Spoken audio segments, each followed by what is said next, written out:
Kamusta mga ka-review?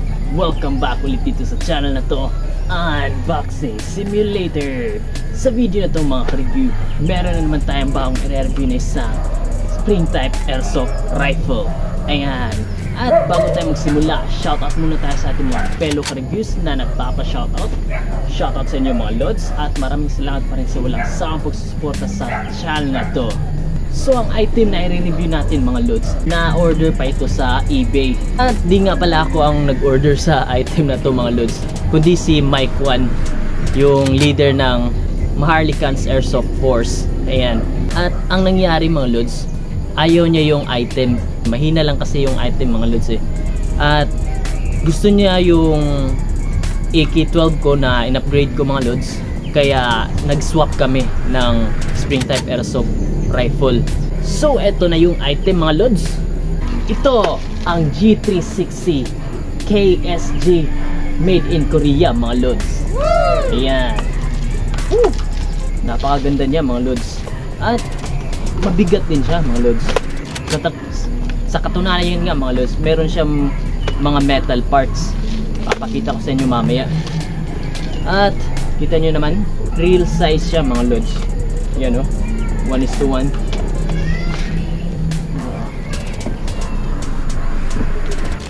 At napaka-komportable din niya mga lods. At eto nga pala malapitang view ng ating item mga lods. Yun no. Sabi ni Mike One mga lods, second hand na daw to. At tama nga naman kasi ayun no, may mga gas-gas na sa kanyang rubber painting. I think rubberized to yung kanyang painting mga lods.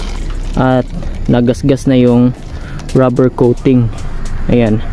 Nasabi kong KSJ ang kanyang brand mga lods kasi eto, meron siyang tatak ng KSG. Ayan. Wala nga lang yung logo ng Heckler & Co. Ayan o, yung HK. At eto siya, made in Korea. Pero sa eBay nabili ni Mike One. So meron siya mga metal parts. Etong button na to para sa kanyang buttstock. Natutupi ang kanyang buttstock mga lods. Yun o, cool. Di rin basta-bastang matanggal. Di rin basta-bastang nagwawabol. Ayan. At metal din tong rod na to dito. Ayan.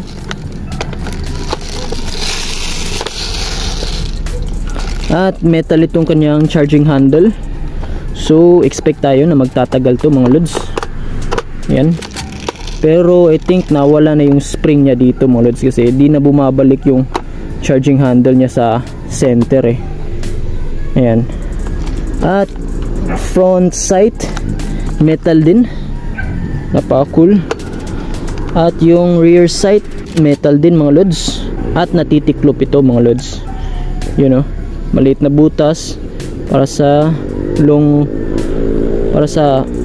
range, at malaking butas para sa close range. Ayan. So ganito din ang kanya pagkasa. Pwede din dito sa kabila.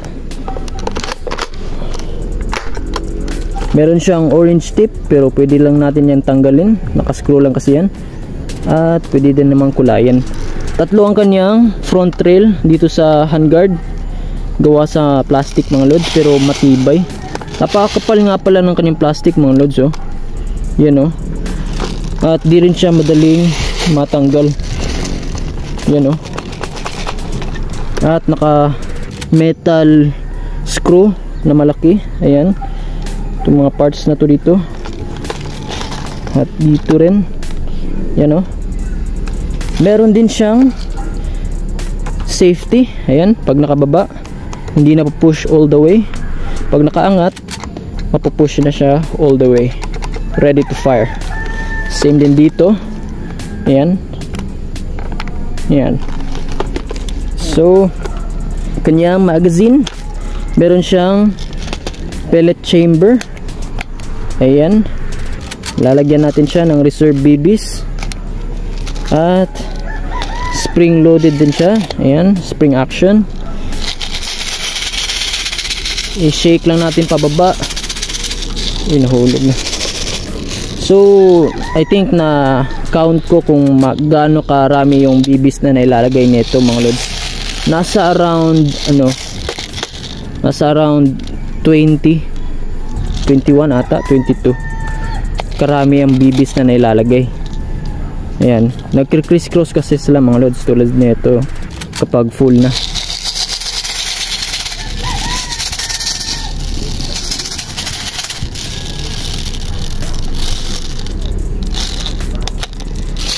Ito, dami.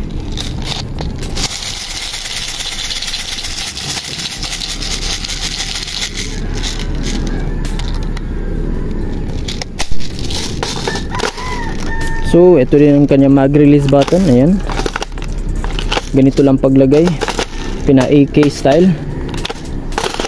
Ayan,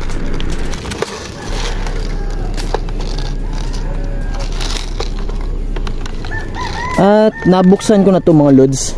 So yung kanyang inner barrel ay gawa sa metal, at yung kanyang air pump piston cylinder mga lods ay may kaliitan lang, kaya ganun na lang siya kahina ang kanyang power. But anyways, maganda naman ang kanyang forma. So I think pansin niyo naman kung gaano kaganda ang kanyang build quality mga lods. Matibay ang plastic. At ready na akong ipakita sa inyo ang test firing nito mga lods. Kaya simulan na natin. Okay, let's go.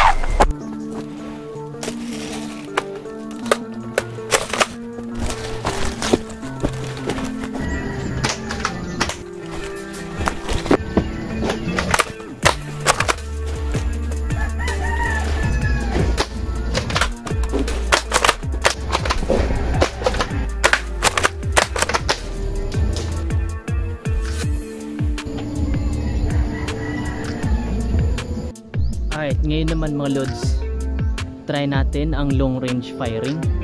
Yun, think nasa 10 meters ata ang layo natin sa target.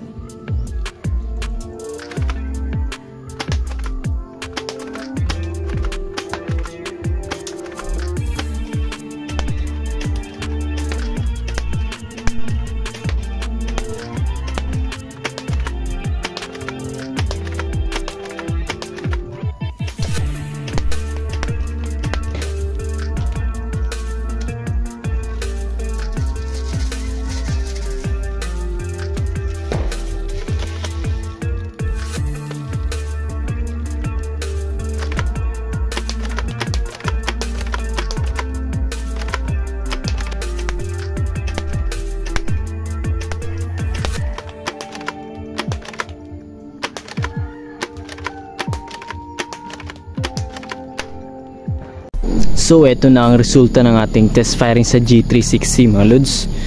Mostly sa mga tira mga lods is nandito sa lower right side ng karton.